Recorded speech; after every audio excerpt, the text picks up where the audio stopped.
Olá a todas e a todos! Sejam muito bem-vindos ao nosso videocast Ciclos Sustentáveis. Eu sou Flávia Pierre e hoje o nosso tema é hidrogênio, energia limpa, energia renovável. E eu vou falar um pouquinho dos nossos convidados aqui, que hoje estão falando de um artigo num livro novo que a gente espera que você possa conferir com a gente. Bom, o tema aqui é de um setor muito novo no tecido energético mundial. A gente está falando do hidrogênio de baixa emissão de carbono. Recentemente foi instituído o marco legal que regulamenta esse setor e traz uma série de novidades e incentivos para nos ajudar a entender esse complexo cenário e também muito animador, né? Muitos investimentos, muitas oportunidades de negócios. A gente recebe hoje a doutora Fabrina Eli Gouveia, que é advogada e autora do artigo Considerações sobre o Marco Legal do Hidrogênio de Baixa Emissão de Carbono no Brasil, que foi publicado no livro Energia e Meio Ambiente, tomo 5, lançado no dia 29 de maio de 2025, ano que estamos, durante o evento CAMB 2025 aqui em São Paulo. Então, recebemos a doutora Fabrina e também um empreendedor, para a gente ter os dois lados dessa questão. Trazemos aqui Fernando Vilela, que é engenheiro civil, investidor do ramo da energia limpa e fundador e membro da Abragel. Sejam muito bem-vindos e obrigada. Sejam muito bem-vindos e obrigado pela presença. Obrigada a você por estar aqui participando conosco, pelo convite, ter aceito o convite nosso, né? E a gente vai aqui desenvolver esse tema tão, realmente, como você disse, complexo e novo, né, no Brasil. Muito obrigado, Deus, dessa oportunidade. Recebi isso aqui com certa surpresa, porque não imaginava que fosse desse nível, mas vamos em frente aqui. Então vamos lá.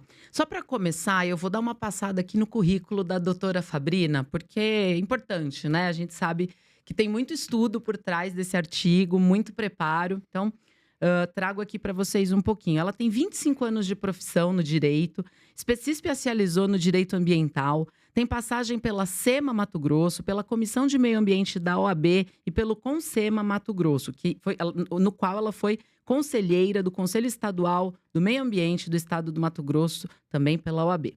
Consultora jurídica de investidores em energia renovável e limpa, como das PCHs, das pequenas centrais hidrelétricas e da geração eólica.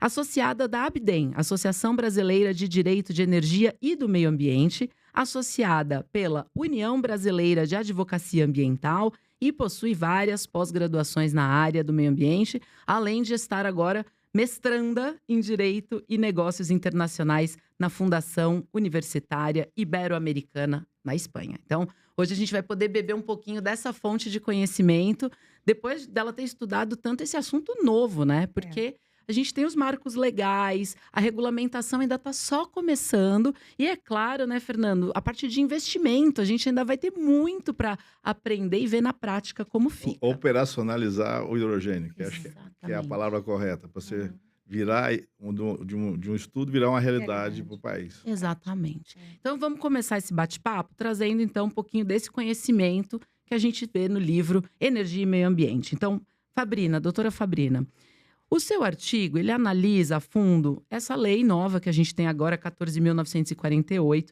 que é a base do marco legal que trata do hidrogênio. Então, traz para a gente um pouquinho qual a importância desse marco legal para o Brasil nesse momento, para a gente poder avançar nessa operacionalização dos investimentos em hidrogênio verde. Fala para a gente.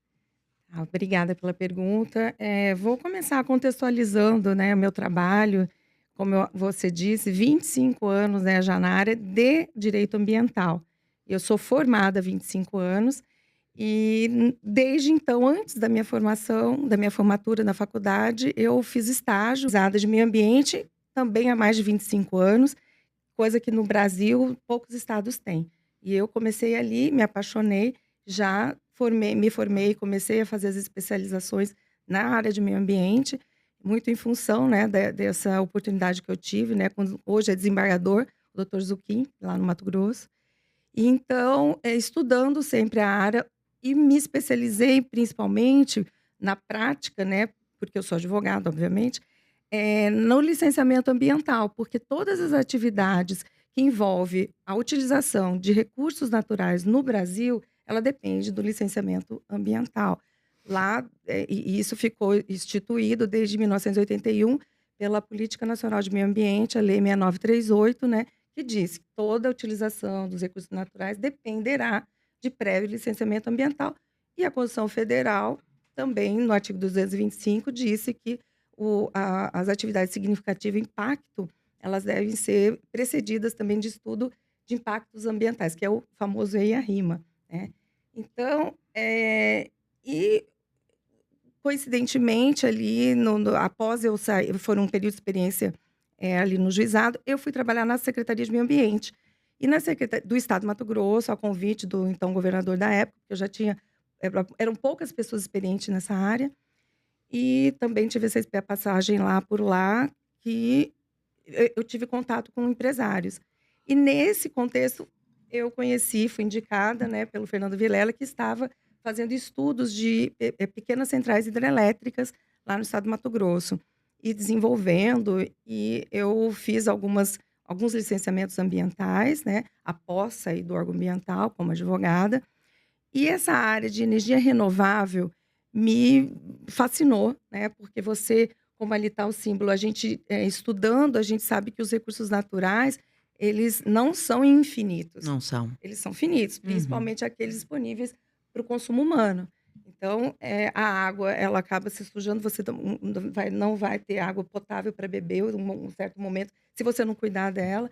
Resíduos, se você polui o solo. Então, são esses ciclos, né, que se você não trouxer a sustentabilidade para ele, você vai romper essa finitude, aliás, ele vai se tornar realmente finito e vai se exaurir, e nós vamos, né, ficar sem esses recursos, Mas é por isso que o é essencial para a sobrevivência humana. É por isso que o hidrogênio é fascinante, porque a gente está entrando numa nova fase. Aí que a gente chega lá. E a briga, né, de quem faz essa bandeira pela geração de energias limpas é para descarbonização, né? É para a transição energética, é para limpar a matriz energética brasileira. E isso por que a lei trouxe o novo marco de hidrogênio de baixa emissão de carbono? Porque são metas internacionais que o Brasil, desde do Acordo de Paris e todas as COPs, né, que são reduzir as emissões de carbono, né? Então, já é realidade em alguns países o hidrogênio de baixa emissão de carbono, e o Brasil estabeleceu essa legislação para ajudar, para incentivar os produtores nessa área e começar a tentar desenvolver essa produção de hidrogênio verde no país. Então, nesse sentido, o marco ele criou, né, a Política Nacional no Brasil de Hidrogênio de Baixa Emissão de Carbono, instituiu o Sistema Brasileiro de Certificação, né, do hidrogênio, e instituiu um regime de incentivos para a produção desse hidrogênio. Então, quem vier a produzir nesse mercado vai ter certos incentivos aí já trazidos na legislação, porém, tem muita coisa a ser ainda regulamentada, mas já é uma luz aí para quem antes não tinha. Eu vi na Europa, quero fazer no Brasil, mas eu vou fazer como se eu não tenho, né, ainda arcabouço legal, né? para você fazer um requerimento, uma autorização. E aí a gente vai falar mais sobre isso. Isso, vamos mergulhar, mas a gente vai trazer um pouquinho, então, a experiência de quem está vivenciando o outro lado, né? Quero empreender, já estou empreendendo no setor de energia renovável, mas ali, como é que eu faço? Como é que eu vou fazer para pedir uma autorização, um licenciamento? O que precisa? E essa lei é bem nova, né, doutora Fabrina? A gente está falando… Quando é que de agosto de 2024. Não tem um ano ainda, no momento que a gente grava esse podcast, não tem um ano ainda. Então, a gente está falando de uma coisa muito recente mesmo. Por isso que esse artigo contribui nesse sentido, né? De começar a construir massa crítica aí para a gente debater. Mas vamos trazer o Fernando aqui, então, para o nosso debate. Fernando, como empreendedor desse ramo, né, de energia limpa, energia renovável, o que essa lei representa aí para o empreendedor, a gente poder ter um marco do hidrogênio? E quais são os objetivos que o senhor acha que ela pode cumprir para o setor? E principalmente, né, A gente sabe que tem algumas figuras novas que essa lei cria, né? Como, por exemplo, Perfeito. carreador, né? Conceitos, também os derivados do hidrogênio. Então, conta pra gente como é que fica a operacionalização do setor a partir da lei. Tá, vamos lá.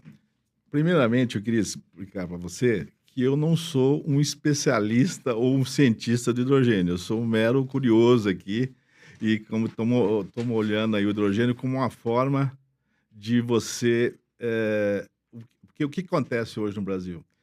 As energias renováveis, o custo e a venda delas estão muito baratas para você fazer e você não consegue viabilizar a maioria dos projetos, tantos de energia renovável.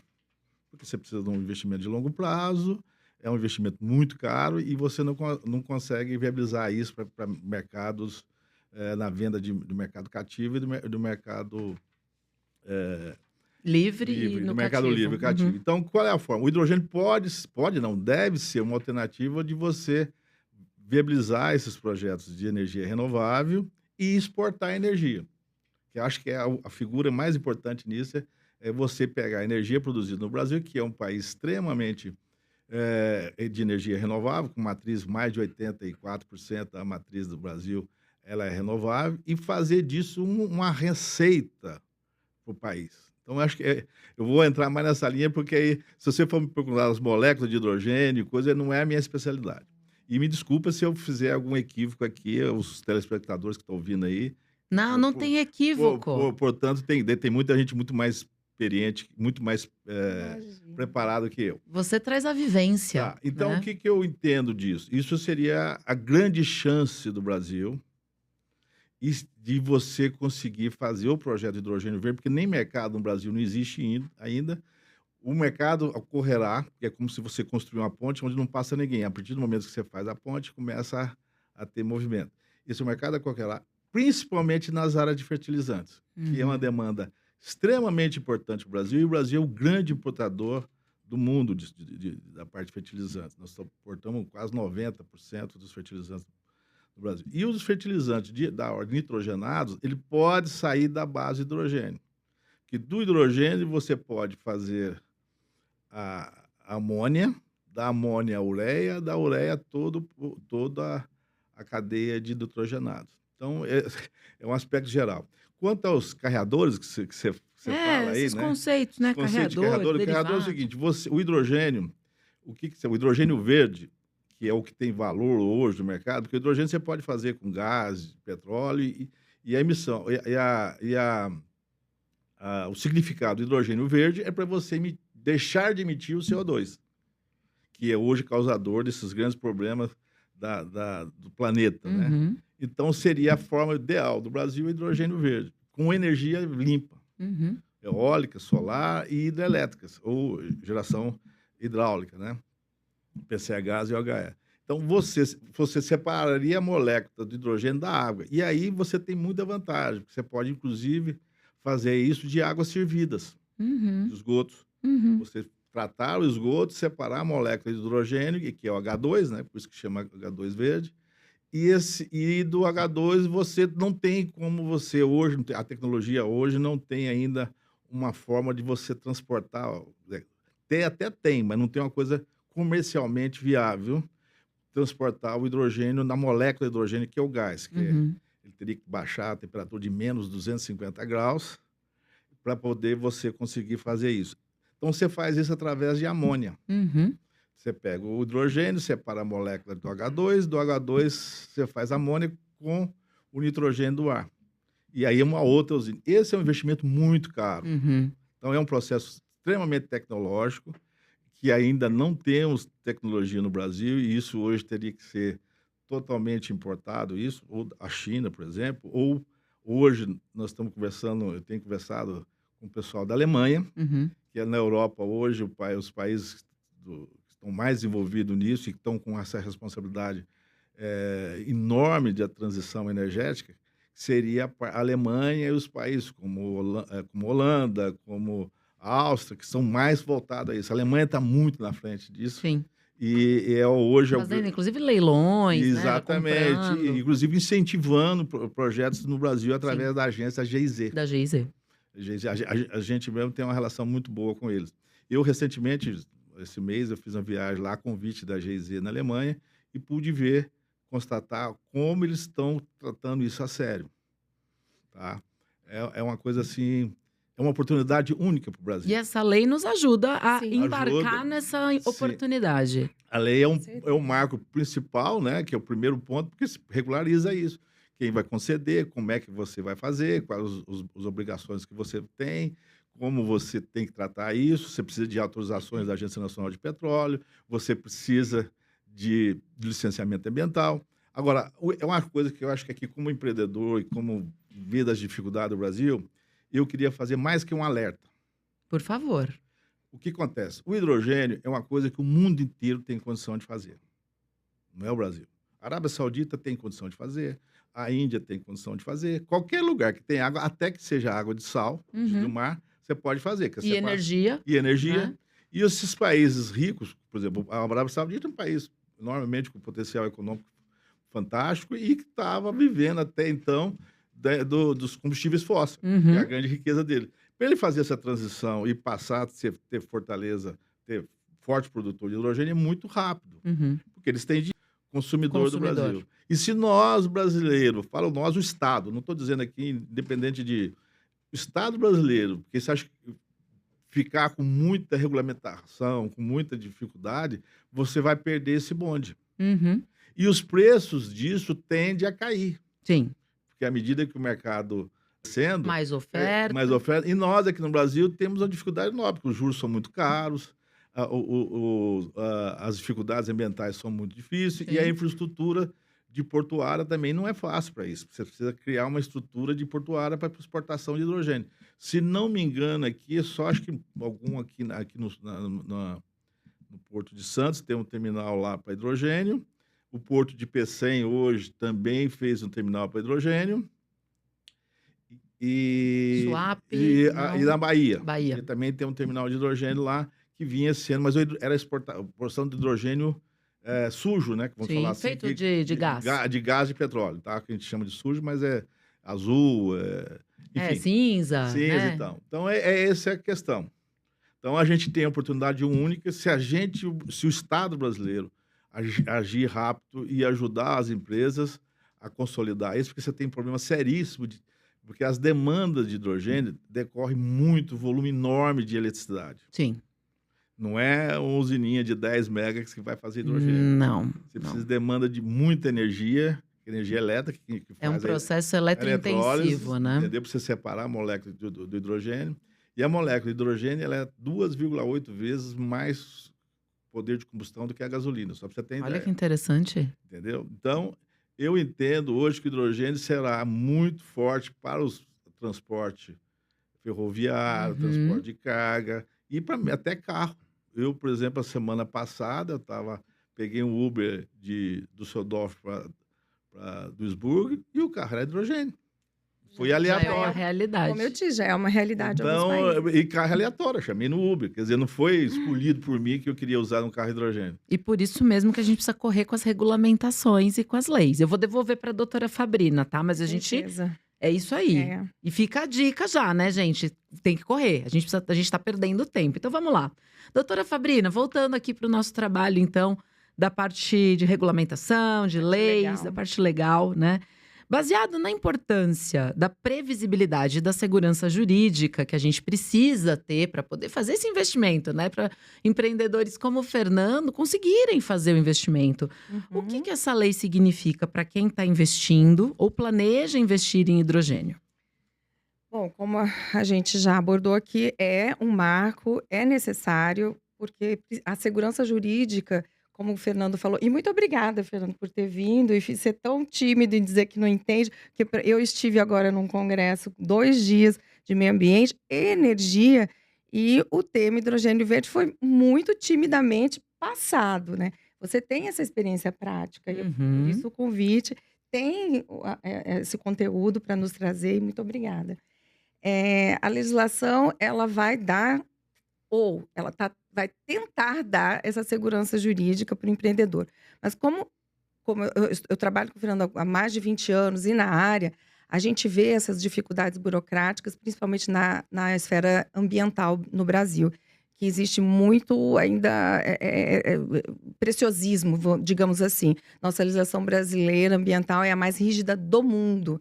Então, quando você vê outros países que têm margem de rio, eles utilizam, às vezes, para o fundo da casa é o barco, você não precisa ter essa área de preservação tão grande quanto é no Brasil. Não estou aqui afirmando que não há necessidade da preservação das matas ciliares, mas principalmente locais mais que se estude o zoneamento e que se faça nos locais mais importantes. Não, o Mas aqui importante é conhecer para poder fazer isso de uma forma rígida, conforme a lei, né? E por isso que a senhora está exatamente. estudando aqui. E aí a gente vê os outros países desenvolvendo e a gente ainda engatinhando porque a burocracia atrapalha.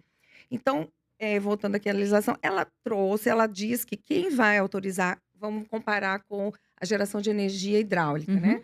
Para você iniciar um processo, você precisa a água, o ar, o subsolo são bens da União. Então, Uhum. você precisa de uma autorização de exploração desse bem da União. Você vai num órgão que a legislação vai dizer aonde é. Aqui no caso do hidrogênio verde, na verdade, não é hidrogênio verde. E aí isso é importante trazer, né, que a legislação trouxe.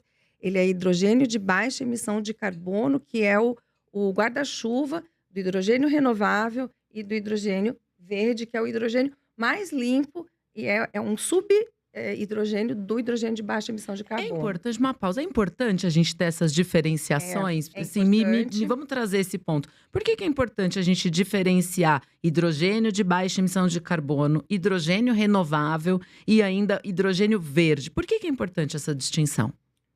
Porque a lei trouxe dessa forma, né? Em outros países existem outras cores, né? Que identifica a origem, né, do hidrogênio e a forma que ele é produzido. E a legislação brasileira trouxe que o hidrogênio de baixa emissão de carbono, ele tem que ser produzido e na produção dele ele tem que emitir até 7 quilogramas de dióxido de carbono equivalente por quilograma de hidrogênio produzido. Específico, né? Específico. Ou seja, e como é que vai se dar isso aqui? Aí a legislação trouxe também o marco da certificação do hidrogênio, que vai também haver vários requisitos, vão ser, as certificadoras vão ter que ser aprovadas pelo governo federal para que haja essa certificação e para que seja considerado hidrogênio de baixa emissão de carbono. Uhum. E o hidrogênio renovável, ele engloba outros tipos de fontes que aí entra o agronegócio. Os resíduos de todo tipo de agronegócio, a geração de etanol, o biogás, o metano, biomassa, entram aí no hidrogênio renovável. E o hidrogênio verde vamos dizer, o diamante do hidrogênio, que ele é apenas da eletrólise à base das fontes de energia renovável, que é a água. Essas que o Fernando falou, né? Hidrelétricas, eólicas e energia fotovoltaica. E as pessoas falam muito, energia solar, mas é energia fotovoltaica por causa das placas fotovoltaicas. E aí a gente entra aqui na questão da segurança jurídica, porque comparando novamente aqui com o que a gente tem, né, hoje e acontece, você precisa colocar para operar uma PCH, uma hidrelétrica. Não se faz nada sem o licenciamento ambiental no Brasil, né, de acordo com a legislação que eu falei inicialmente. Na legislação nova do hidrogênio verde, eles não trouxeram ainda a questão do licenciamento ambiental. Então, a regulamentação os estados vão ter que fazer, eles têm competência para fazer, de acordo com o artigo 23 da Constituição Federal, que todos os estados e municípios regulamentam a matéria ambiental. E aí, analisar, vem o requerimento da Agência Nacional de Petróleo, que vai ser o caso do hidrogênio verde, e ele vai ter que pedir autorização ambiental no seu estado. E se o município tiver a competência também, né, estiver avançado na análise de licenciamento também. E aí, como será esse licenciamento, né? Haverá esses entraves, como existe hoje nas hidrelétricas? A última UH no Brasil foi feita há 15 anos. A gente tem necessidade dessas fontes renováveis de energia que estão sendo travadas pela burocracia brasileira. Então, realmente uma preocupação grande. Só fazer um adendo que a doutora falou aí. Você, para fazer uma planta de hidrogênio, você tem que operar 24 horas por dia de energia. E não se faz isso se você não tiver a hidrelétrica junto. Reservatório, Porque não, independente com reservatório ou sem reservatório. A solar, ela tá restrita ao período de sol. do dia. De eólica tem variação de ventos. Se choveu no Nordeste, não venta. Então, quem tem que ter as 3 fontes comitantemente, ou pelo menos a hidrelétrica para dar suporte nisso. Que as outras eólicas solares são fontes intermitentes. Interruptíveis, exatamente. E isso não estou vendo essa expansão. Esse é o grande problema do Brasil, porque a hidrelétrica é base. E você não pode fazer hidrogênio botando termoelétrica. Você sujou a matriz. Aí a gente acaba com o escopo 1. Você não consegue exportar. Não. Ou vender. Europa não quer essa A Europa não quer. Vai ser certificado a sua energia na hora que você estiver gerando. Tem que ter, no mínimo, 92% de energia renovável. E aí que entra a importância das hidrelétricas. E a dificuldade para você fazer um licenciamento hidrelétrico hoje no Brasil virou um objetivo de vida. Tem projetos meus que estão mais de 15 anos para ser licenciado, com um monte de gente botando dificuldade. E os empreendedores não aguentam Ninguém aguenta fazer Você imagina você fazer um projeto, ficar 15 anos discutindo uma parte ambiental, você aprovar uma hidrelétrica? Né? Então, essa é a razão do cálculo. E outra coisa, tem segurança energética para o sistema. Claro. Que sem as hidrelétricas não dá segurança e você pode botar até a termoelétrica para ajudar a segurança, mas só que custa muito caro. Além de emissão de CO2. É tudo que o mundo não quer hoje, é ficar net zero, não é isso? Todo mundo fala, eu vi, nesse aspecto é bom a gente andar para conhecer, porque eu vi na Europa, agora, nós fizemos uma viagem muito interessante, foi uma viagem extremamente técnica, para conversar com os empreendedores, com os produtores, com os consumidores, de vários segmentos, da área de siderurgia, da área de química, da área de vários setores lá. Até hoje, até para aquecimento de doméstico, vai exigir hidrogênio verde.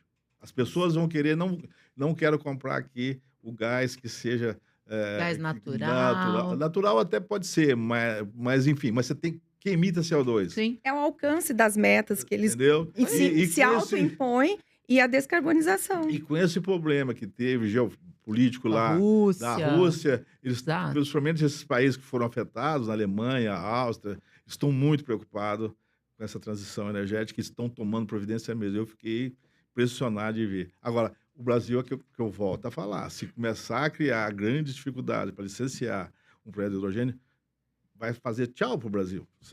Tchau, perdemos o bonde, porque o mundo inteiro vai vender, cada um para o seu. Então, porque não tem sentido você demorar 10 anos para você fazer um licenciamento, 15 anos. E a coisa tem que ser rápida, porque a coisa está avançando. Países como Chile, países como Austrália, países como os Estados Unidos, já estão lá na frente, que o Brasil lá já oferecendo. E eu só vou te contar um fato interessante que aconteceu a semana passada. Nós fizemos uma apresentação no Porto de Duisburg, lá em Duisburg. É tudo Alemanha, né? Isso na Alemanha. Nunca fui à Alemanha, então Alemanha. Então, é lá no norte da Alemanha, divisa com a Holanda, que é uma região, não sei, da Renânia, que chama. Aí, lá no porto, é o maior porto fluvial da Europa, de rios. De rios. Fica à margem do rio Ruhr, com a foz do rio Reno. Na foz do rio Ruhr, no Reno. Eu fiquei impressionado de ver. Primeiro o Reno, que é uma avenida de navios de barcaça levando minério, gasolina, combustível, para tudo quanto é lá. E nesse porto de Duisburg, se você quiser depois pesquisar, ele pega o rio Horn e eles fizeram um monte de desvio para cada lugar para atracar os navios e para cada segmento. Reciclagem, mineração, combustível, gás. Você vê lá, aí eu estou vendo lá o cara fazendo escavação lá, tirando. Meu amigo, como é que você faz isso aqui? Você desvia o rio para o lado para poder fazer. Tudo bem feito, claro. A água é espetacular. Eles prezam muito pela qualidade da água, que é o mais importante. Ele falou, mas por que teria problema no meio ambiente? Não é para o bem da Alemanha? Eu falei, então, Fernando, não tem. Lógico que ele segue lá os critérios deles ambiental, mas não é essa a preocupação da gente que quer investir aqui. O grande entrave do Brasil hoje é a parte ambiental, em todos os segmentos da energia renovável. Então, porque o cara quer saber qual é o comportamento do passarinho do rabo vermelho, enfim, Só entrando assim, que a gente vai discutir, e já conversamos sobre a certificação, como a legislação nova, ela trouxe apenas a questão das certificações e como se dará, e que ainda vai ser regulamentado, vai ter os requisitos, as certificadores. Existe uma discussão já antiga em relação às certificações internacionais e a possibilidade, né, da substituição, se houver essa certificação acreditada, a substituição pelo licenciamento ambiental. Ou seja, você passa por um monte de análise, critérios, consegue o certificado. Bom, agora eu estou apto. Talvez isso possa, né, dar uma Esse celeridade. debate é muito interessante, doutora Fabrina, porque a gente coloca na mão também da iniciativa privada, de pessoas da ciência, da academia, para conseguirem fazer esses certificados. Fala, ó, isso aqui tá bacana, hein? E aí o órgão ambiental fala, poxa, se a Bureau Veritas, a Totum, tá falando que é legal. E Isso aí pode dar uma agilidade, uma celeridade, né? Eu acho que esse tema mais tramitação. importante para o hidrogênio verde hoje aqui seria essa parte de avançar no licenciamento. Mas nós vamos voltar, tá? Para outro episódio do Ciclos Sustentáveis para falar disso, hein? No avanço, né, dessa regulamentação, porque ainda existe, principalmente relacionada à certificação, vai ter que ser regulamentada. Quem vai fazer, quais são os órgãos que vão analisar, vai ter uma plataforma para isso, a transparência de quem que tem, quais já estão certificados. Flávia, deixa eu te falar. A emissão, qual é num combustível de hidrogênio, no carro, a emissão do coisa é água. É verdade. Sai água, né? Então, em vez de sair CO2, porque o grande problema do mundo hoje é a emissão de CO2 de navios, principalmente avião, cargas pesadas. A grande cidade como São Paulo aqui, combustível dos carros. Partículas, ali, né? O pulmão da gente. Nós não temos ferrovia. Então, essa transição já está ocorrendo com o carro elétrico, o carro hidrogênio, tudo. E o que acontece? Então, num carro a hidrogênio, a molécula de hidrogênio, a emissão dele é água. Exato. Então, nesse caso, o licenciamento tem que olhar que o produto hidrogênio ele não é negativo, ele é positivo. Sim. Porque ele veio para tirar a poluição dos combustíveis fósseis. Então, esse contexto de ficar com firulas, com um monte de questionamento, que não sei o quê. Se a gente, volta a dizer que essa é questão de Estado, eu não acho que é questão do governo. Se a gente não agilizar os processos do Brasil, nós vamos perder os grandes consumidores que vai estar tudo ocupado. Porque não existe... Quem chega primeiro bebe água limpa, né? Eu diria que é bem assim. É assim também você não leva as pauladas da tecnologia, né? Porque a tecnologia também. É um negócio muito complexo, não é fácil e muito caro. Muda rápido, caro. Então, só para você ter ideia, a Alemanha, a informação que eu tive lá agora, que ela só consegue produzir 1/6 da necessidade dela de hidrogênio. 5/6 será importado. Suprido por nós, por exemplo, né? Se a gente conseguir. Aí, eu faço mais um alerta. Nessa reunião que a gente estava lá da GIZ, lá em Duisburgo, depois dessas apresentações, estava Petrobras, Eletrobras, Fortescue, Casa dos Ventos. E aí, uma das... Eu não sei, o estado é Renânia, não sei como é que é o nome do estado, lá do norte, que eles chamam lá de ministro, né? Ministro, mas é o secretário do estado, de meio ambiente, estava lá presente. Ele me chamou do lado e falou, Fernando, por que o Brasil está tão devagar de hidrogênio verde? Porque o mundo inteiro está nos batendo na porta todo dia, com gente com muito... E o Brasil, que nós gostamos muito... O Brasil tem uma boa imagem lá, e os alemães têm uma imagem muito bacana do Brasil. Sabe por quê? Até o ministro que me falou lá, uma vez, num evento lá, que no Brasil tem 100 mil empresas oriundas da Alemanha. Nem eu sabia disso. Olha só. Fica mais no sul, então 100 mil empresas são oriundas de alemães. Sim. Então, eles têm uma muito boa vantagem com o Brasil. E isso é o meu medo, é a gente perder o bonde. Não vamos perder esse bonde, pessoal. Vamos lá. Eu quero voltar aqui falando um pouquinho mais, então, das agências reguladoras. Acho que a gente pode entrar um pouquinho aí no papel que a gente vai precisar na regulação após a gente ter uma lei, um marco legal, mas agora a gente começa a falar, então, de competências regulatórias, né? Doutora Fabrina, a lei estabelece que a ANP, a Agência Nacional do Petróleo, Gás Natural e Biocombustíveis, vai ser a responsável por regular e fiscalizar uma vasta gama de atividades ligadas ao nosso hidrogênio, incluindo a parte de exploração, produção do hidrogênio natural, que já existe também, né? Que é esse que já está disponível. Como é que a senhora vê o papel da ANP nesse processo e como é que ela vai coordenar com tantas outras agências que a gente já tem? Então, tem também a ANEEL nesse fator, tem a ANA, porque a gente usa água, né? Então, tem sido bem difícil. E também a ANP não tá fácil para ela, não, né? Porque ela acabou de receber competência de gás natural, que tá também bem atrasado. Como é que vai ser isso aí? Então, cadê a bola de cristal? Enfim, como nós temos, de novo, a ANEEL, que centraliza os requerimentos de autorização para a exploração de recursos hídricos, a Agência Nacional de Petróleo fará essa função agora com o hidrogênio de baixa emissão de carbono. De que forma? A lei traz que será tudo regulamentado ainda, não existe ainda quais os requisitos, qual plataforma, de que forma será. Diz que vai haver as certificações para poder fazer o transporte, a comercialização, né, a exportação já vem, né, na legislação, mas precisa de que seja estruturado de forma que os técnicos, que os profissionais, né, ali tenham conhecimento e que é difícil. E para isso, o incentivo também que a legislação traz para essas intercomunicações com outros países, com a academia, para que haja esse estudo aprofundado e que haja capacitação para que os gestores possam analisar esses requerimentos e ter uma celeridade necessária que a gente tanto está falando aqui. Se a gente pegar o exemplo, né, do gás natural, é isso, vai ter que ter tem até, né, vamos criar aqui um esforço multinacional, ultranacional, entre os estados, para conseguir fazer as regulações, para conseguir fazer as regras locais.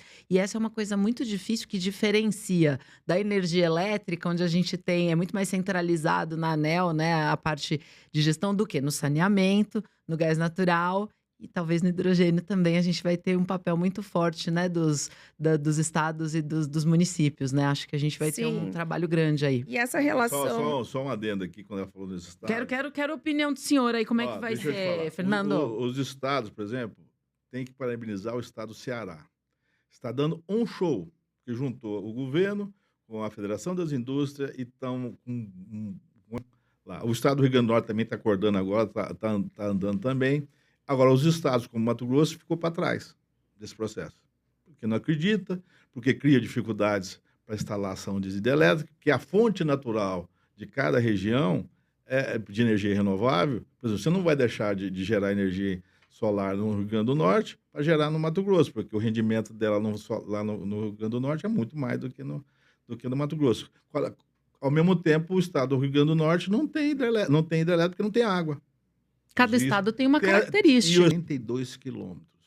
Ninguém tem ideia disso. A maioria das pessoas não tem ideia disso. É bem grande. Bem grande. Nós ficamos 3 horas andando o barco do porto e não andamos até a foz. Mostrando indústria, qualquer tipo de indústria. Indústria da Shell, lá, de combustível, indústria de navio, indústria de conserto daqueles navios super importantes para poder do Mar do Norte, mineração, granel, gás... enfim, até reciclagem de aço, entendeu? Vem aqueles pacotes de carro tudo prensado lá, eles vão para tem siderúrgica. E aí o presidente do Porto falou para a gente que o consumo do Porto de Roterdã é 11 gigawatt-hora ano. 11 gigawatt-hora é coisa pra caramba. A gente está falando de uma cidade grande. Não é cidade, do Porto. Não, sim, é comparável. O Porto, é como se fosse uma cidade. O Porto tem 3 mil empresas. 3 mil. Você imagina a receita disso. Pois é. Você imagina a receita. E o Porto Aí ele falou assim: o Porto era 100% da prefeitura de Roterdã e, alguns tempo atrás, o Estado entrou lá, porque ficou muito relevante, e hoje é 70% da prefeitura e 30% do Estado da Holanda. A receita desse porto é maravilhosa. Agora, você imagina, 11 gigas, só para te dar um exemplo, é mais do que o consumo do Estado do Mato Grosso. Aí, viu? Só não é porto. De município, não, é de estado. Só um porto, não é nem na cidade. Exato. Porque a cidade de Roterdã deve ter outro muitas consumo, outras coisas que é mais demandas. Então, você imagina o grau de riqueza que esse porto tem. Aí você vai olhar as edificações do porto, você vai ver lá como é que é. E nós aqui criamos dificuldade tudo para encostar no rio.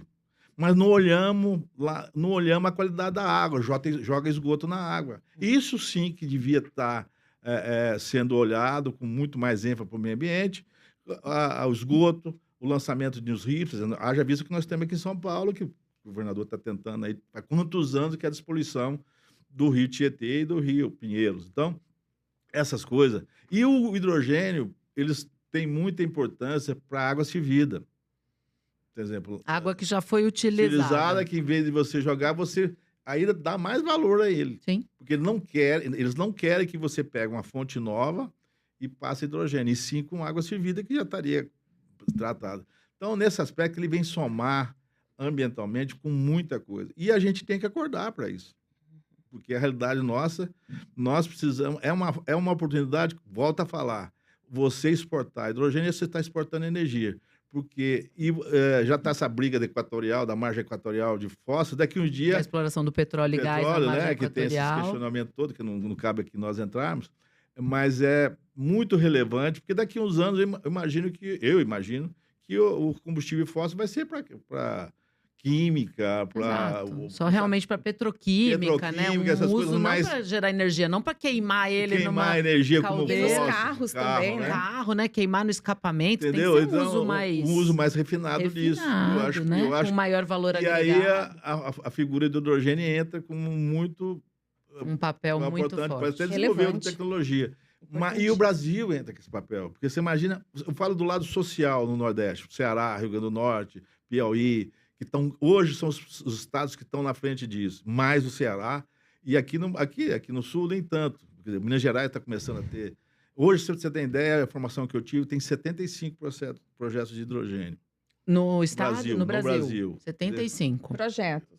Não, ninguém está operando. Tem alguma coisa P&D. Projeto no papel inicialmente, porque ainda não existe estrutura ainda do requerimento. Não existe, e tem um problema seríssimo que está tendo lá, principalmente no Ceará, no Nordeste, é você transmitir essa energia para os projetos, para as usinas de hidrogênio. Esse é o grande problema. Transmissão. Transmissão. Porque você quer, por exemplo, lá um projeto grande lá no Porto. O Porto de Pecém carregou muitas empresas para instalar lá, um volume enorme de demanda de energia. Um chega a falar até de 30, 50 gigas de necessidade. Imagina você levar 30, 50 gigas num ponto só. Acho que não sei se o São Paulo consome 50 gigas, que é um quarto do Brasil. Então, tecnicamente, é muito complicado isso. E a transmissão não suporta isso. Então, vai ter que resolver esse gargalo de transmissão ou fazer as usinas no próprio local de geração. Fernando, eu vou te chamar para o próximo episódio do Ciclos Sustentáveis, que a gente vai falar de curtailment, tá? Mas deixa para outro momento. Vamos voltar para o nosso hidrogênio, né, doutora Fabrina? Voltando para a pergunta anterior, né? Essa interlocução entre os órgãos licenciadores, autorizadores, né, do hidrogênio, que se estabeleceu aí através dessa norma. Realmente, haverá aí ainda imbróglios, porque, como eu falei anteriormente, a Constituição Federal fala se é uma atividade de alto impacto, e pelo que eu ouvi aqui, né, do nosso empreendedor, que é altamente inflamável, a forma de se manusear, né? A molécula. Ou seja, vai ser considerado de alto impacto. Sendo considerado de alto impacto, ela vai precisar de um licenciamento mais aprofundado, que é os estudos de impacto ambiental e a RIMA. Então, assim, como é que você, mesmo tendo a certificação, mesmo tendo, né, todo o processo certificado... Mas ele não é polidor. Ele não é polidor. Não estou dizendo. É como se fosse aquela risco, transporte de carga, de combustível, de risco. Então, aí ele pode ser considerado... O que eu quero dizer para você, a molécula de hidrogênio, você tem hoje domínio disso aí, porque você tem aqueles tanques redondos que você vê. Sim. Mas não é certificado. Quando eu falo a combustão dela, o efeito combustível dela, que é 2,8 vezes mais que a gasolina. Sim. Não é que ela vai emitir, mesmo que você... Não é na emissão. Mas a missão do... Vamos supor, que estoura fura um tanque daquele, sai... O hidrogênio não tem zero. Porque o H2. Não, exatamente. Mas ele tem um poder explosivo, né? Assim, então, por exemplo, quando você tem amônia agregada, acho que é nesse sentido. Mas, Fernando, fica tranquilo que eu conheço uma boa advogada da área, tá? Aqui, ó, doutora Fernanda. Porque às vezes cria uma expectativa. O EARIMA no Brasil, você se você for fazer a rima para os projetos de hidrogênio, É. você perdeu o bonde, Não, eu não estou dizendo que haverá, eu estou dizendo que entendeu? ainda temos a nossa Constituição Federal que ainda fala dessa forma em relação ao uso dos recursos naturais. Então, eu não sei de que forma que isso, na prática, vai se proceder, né? Espero que seja célere, que seja mais. Nós temos aí um novo marco aí do licenciamento ambiental que visa, né, diminuir essa burocracia. Então, quem sabe a gente pega esse bonde aí, regulamenta também, né, o hidrogênio no licenciamento, no marco do licenciamento Exato. Que ambiental tá em debate brasileiro. agora no Senado, né? A gente Exatamente. Que está no estamos em maio de forno, 25, tá ali em que tramitação está no forno o PL do licenciamento. para ser promulgada também o novo marco. Por quê? Porque não existe uma lei federal única de licenciamento ambiental. Como eu falei anteriormente, cada estado faz o seu. Preciso me encaminhar aqui, né, para as conclusões. O assunto é vasto. A gente vai voltar, vamos falar muitas vezes desse assunto. Mas eu quero então falar um pouquinho do REHIDRO, porque eu acho que é importante a gente trazer, porque afinal o Marco Legal do Hidrogênio, ele cria o regime especial de incentivos para a produção de hidrogênio de baixa emissão de carbono, REHIDRO. Quais são os principais benefícios tributários, assunto muito importante, que as empresas habilitadas no REHIDRO podem ter e quais são os requisitos gerais para se habilitar esse regime, doutora Fabrina? Bom, a parte aí tributária eu não sou muito especialista. Eu vou assim apenas me ater ao tema aqui que foi descrito na legislação, né? Que diz que, né, vai haver realmente instituiu esse marco legal, né, que criou o regime especial de incentivo para a produção de hidrogênio de baixa emissão de carbono, que é o REHIDRO, né? Que ele diz, entre vários incentivos, que vai suspender, né, a incidência de PIS/PASEP durante 5 anos, a partir de 1º de janeiro de 2025, para a compra de matérias-primas, produtos intermediários, embalagens, estoques e materiais de construção feitos por produtores de hidrogênio de baixa emissão habilitados, né. Então essas palavras habilitados, certificados, ainda a gente, né, vai ver como é que se dará. Em seguida da promulgação da 19.498, veio a 14.990, que já regulamentou a legislação do novo marco do hidrogênio de baixo carbono, que trouxe que instituiu o programa de desenvolvimento de hidrogênio de baixa emissão de carbono. O que ele vai fazer? Ele vai conceder crédito fiscal na comercialização do hidrogênio de baixa emissão. O total desse crédito fiscal passível de ser concedido de 2020, a partir de 2028 até 2038, é de 18,3 bilhões no total. De reais. De Bilhões de reais. Nada. É isso que eu quero que o senhor comente, É. hein? Quero que o senhor comente. Com limite por ano, porque em 2028 é 1.700.000, 2029 2.900.000, 2030 4.200.000, 2031 Já tá 4.500.000. tudo carimbado ali, né, doutor? Tudo ali, poxa. Então, esses valores suprem aí a necessidade de... Nada, zero. Zero é força de expressão, né? Comenta pra gente. Eu acho o seguinte... Isso e as debêntures estruturadas, comente pra gente. Vamos lá. Qualquer incentivo é positivo. Tá? Sim. E você dá um incentivo que você não tem, do hidrogênio não existe. Não tem nada hoje. Se você começar a taxar ou criar expectativa, você vai para o seu vizinho. Vai fazer planta de hidrogênio lá no Uruguai, na Argentina, Oman, por exemplo, que é um país lá perto da guerra, do IEM, lá do lado. Estão dando um monte de incentivo. Você chega lá, já faz, muito mais perto da Europa. É isso que a volta a te falar. Se criar dificuldade, perde o bonde. Então, esses valores são simbólicos, porque você imagina, a amônia é da ordem de $700 a tonelada. Então, você faz as contas em tonelada. $700 por tonelada amônia. $1.000, entendeu? Então, você fazer uma conta de $1.000, 18 bi dá quanto? Dá 18 bi, divide por $1.000, vai dar 18 milhões de tonelada. É isso? 18 milhões? Não sei se... 18,3 bilhões de incentivo. Cada projeto disso, o mínimo necessário para você fazer, para ser viável, um projeto de amônia, é 100 toneladas. 100 mil toneladas ao ano. Então, você pega 100 mil, multiplica aí por 70 empresas, uns vão fazer 1 milhão de toneladas. Então, eu acho muito pouco esses números. Tá. Esse número não tinha que ser limitado a tantos bilhões. Já está ali carimbado na lei, ali, 18 né? bi. Tanto é tanto. É, 18 bi. Você tem as empresas que entraram no período X, terá isenção por um período de tantos anos, sem limitar o volume, porque aí cria um monte de dificuldade para você conseguir isso, porque você tem que olhar isso, tem que fazer... Aí a maioria não consegue, enfim. E se você olhar isso do ponto de vista fiscal para o governo, ninguém vai me instalar aqui. Não é que ninguém, é força de expressão, porque se você tem um vizinho que é isento, e você ainda tem toda a burocracia do Brasil de licenciamento, é isso que eu estou te falando. Isso aí é temporário, e a tendência disso é baixar o preço do hidrogênio. E quando abaixar, você vai estar disputando isso com as grandes petroleiras do mundo, porque é que vai tirar... Você imagina a Shell da vida... Elas vão transicionar também, né? Elas também, vai ser a experiência portuária de plataformas. Tem toda a estrutura. Toda a estrutura. Então, quando tiver eólico offshore, tarará, pronto. E aí, nós ficamos aí olhando o navio passar de hidrogênio aí do vizinho. E aí, nesse assunto, ainda tem mais um entrave, não vai sair daqui triste, né? Que a Lei de Política Nacional de Meio Ambiente, a lei de 1981, ela condiciona os financiamentos bancários do Brasil ao licenciamento ambiental. Isso está na legislação. Sim, mas né? ninguém vai financiar se você não tiver licenciamento. Puxa o microfone para você. Isso.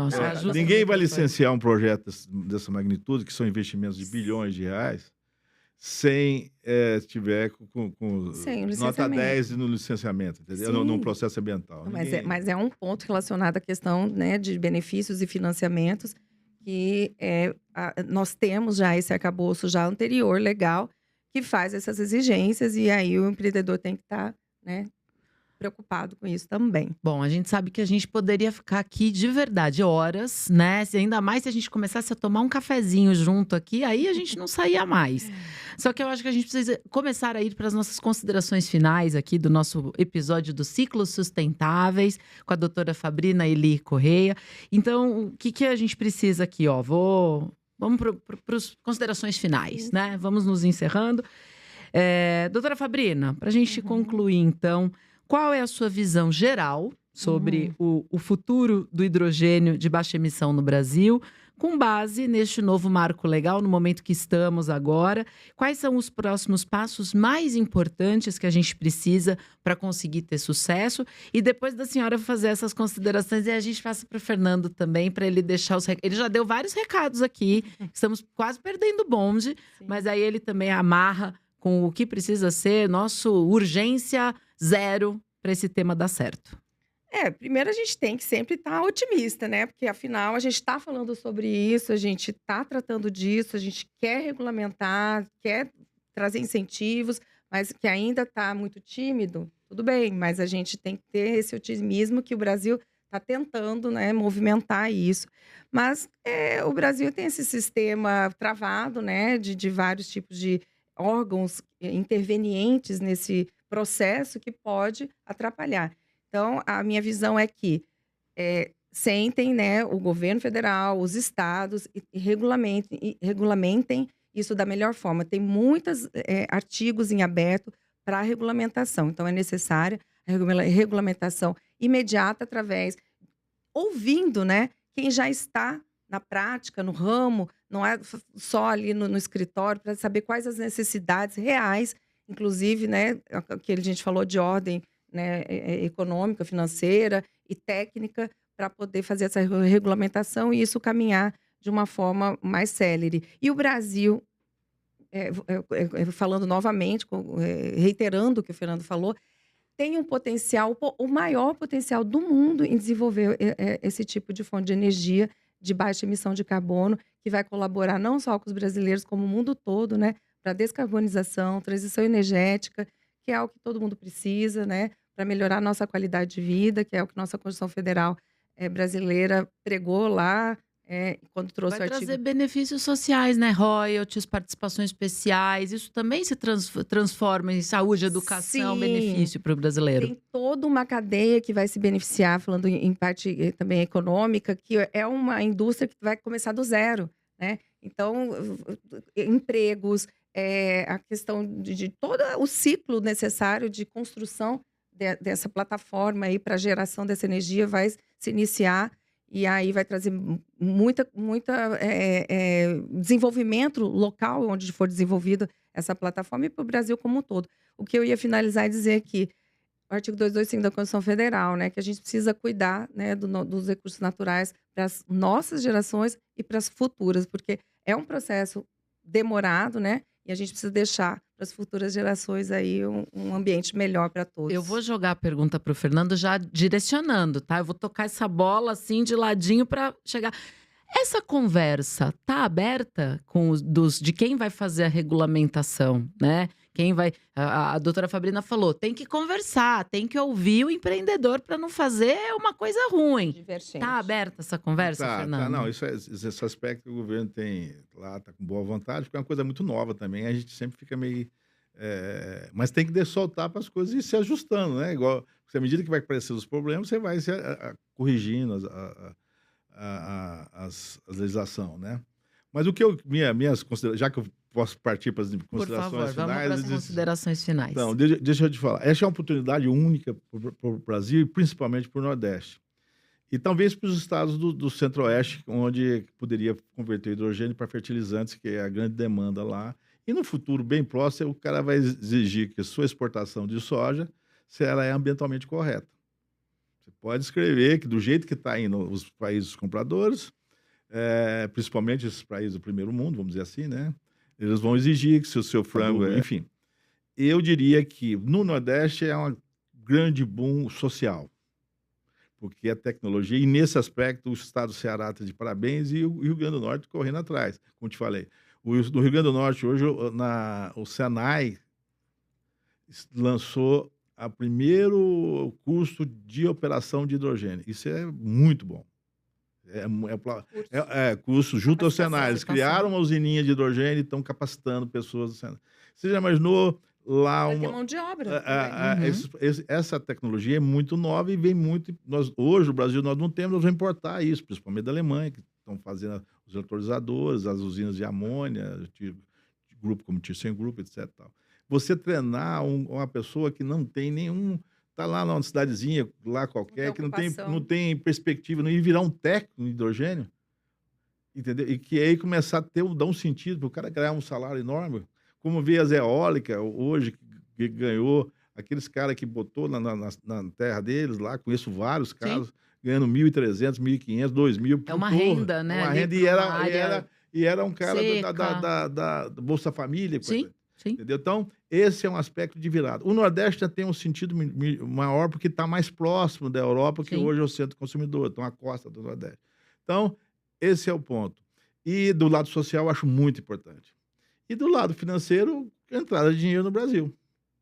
É que você tá dando um monte de incentivos aqui, mas é um incentivo que não existe. Se você conseguir fazer, você terá esse incentivo. Terá esse benefício da exportação de hidrogênio, as contra-regras disso, o dinheiro, dólar que entra no país. Eu imagino que seria alguns bilhões de dólares. Talvez competir como das receitas. Se o Brasil encarar isso com seriedade, que eu tenho certeza que sim, mas com agilidade, que eu acho que essa é a grande chave, agilidade. Tá bom, você pode fazer a coisa muito séria, quando você terminar tudo, fazer o licenciamento, meu amigo, já estou vendido, já estou comprado aqui, já estou vendido, tchau, vai... Porque os outros países é uma corrida.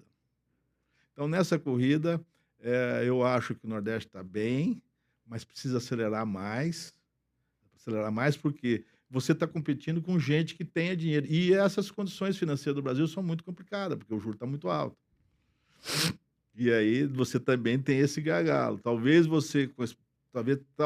atrair investimentos de fora, com financiamento de fora, talvez seja uma solução. Tá, mas isso é um segundo plano. Agora, é um negócio muito difícil, é um negócio muito caro e é uma planta muito complexa. Vai demandar muita formação de gente em todos os aspectos. Na área de tecnologia, na área de ambiente... Jurídico. Eu acho que é uma divisor de água do país aí. E os países que não entrar nisso vão ficar para trás, porque é aquilo que nós falamos aqui da emissão zero de carbono, né? E aí, com a COP28, né, lá no Paris, né? Não, foi na Copa Paris, foi antes. Foi antes. 28, a gente está na A exigência 30, da- mas o Acordo de Paris. Foi que bem é, antes. que é a emissão zero, né? Que todo mundo, a Europa Então, está indo né? com bastante rigor nisso. Ou Estão, como essas metas, né? É, Até um percentual o próprio, baixo. o próprio governo do Mato Grosso atual diz que em 2035 ele quer ser emissão zero de carbono. Então, É muito difícil. mas Para além do que, né, com o advento aí da inteligência artificial, né, a gente está falando de uma query simples ali, uma busca simples que Então. você faz no chat GPT, consumiu ali muita energia e muita água. Então a gente vai ter que produzir muita energia mesmo eu para entrar conversei nessa com nova várias era. empresas lá na Europa, todo mundo com meta de zerar a emissão de carbono. Então, acho que é uma indústria nova. E falando do otimismo, que o Brasil tem toda a condição dos recursos naturais Gente, para o isso. Brasil tem Só toda a não- condição, sabe por quê?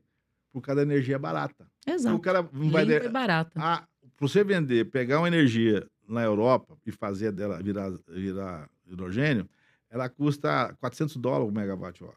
Então, $400 vezes 2.400. Aqui no Brasil custa R$200.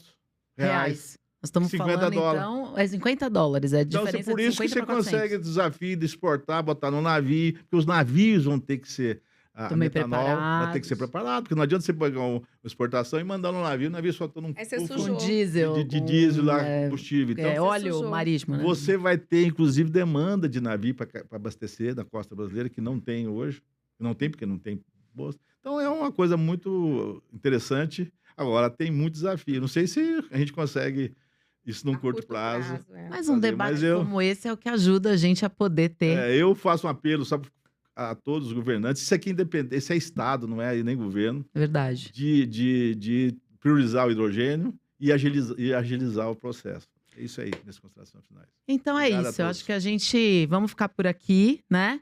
Vamos ficar por aqui para a gente poder encerrar. É só Doutora agradecer, né, mais uma vez, a disponibilidade de ter vindo aqui nos a ajudar a desvendar, né, essa questão aí tão complexa que está vindo agora, está sendo colocada na mesa. Obrigada, Fernando, por compartilhar com a gente sua experiência. Espero que eu possa ter ajudado em alguma coisa. Com Ajudou certeza. bastante na parte técnica e na parte prática. E a você, Flávia, foi assim, uma grande surpresa positiva conhecê-la e poder estar aqui hoje junto com a gente debatendo esse assunto tão importante. Você vê como é que é, gente? Eu fui uma entrevistadora convidada. Olha que honra minha. Então, vamos passar aqui o serviço para que vocês possam aprofundar também e conhecer mais o trabalho da doutora Fabrina. Ó, eu agradeço, então, doutora Fabrina Eli Gouveia, uma especialista na área ambiental. E ao Fernando Vilela, que veio aqui trazer o lado do empreendedor, né? Quem sente na pele as dificuldades. Para quem quiser saber mais sobre o artigo que baseou essa conversa, o artigo da doutora Fabrina Eli Gouveia se chama Considerações sobre o Marco Legal do Hidrogênio de Baixa Emissão de Carbono no Brasil, publicado no livro Energia e Meio Ambiente, tomo 5. Fabrina, quer deixar seu contato? Quer deixar alguma arroba, algum lugar para a gente poder encontrar o livro e encontrar seu trabalho? Eu tô no Instagram, no LinkedIn, né? É meu nome, né? É fácil achar, porque o Fabrina com F é uma criação do meu pai. Então, Fabrina Eli Gouveia, você me encontra no LinkedIn, me encontra no Instagram. E é isso, ali nas redes sociais, você pode mandar um direct que eu converso com quem tiver mais curiosidade e esclarecer mais questões relacionadas ao assunto. Então, muito obrigada pela sua audiência no nosso programa Ciclos Sustentáveis e até a próxima.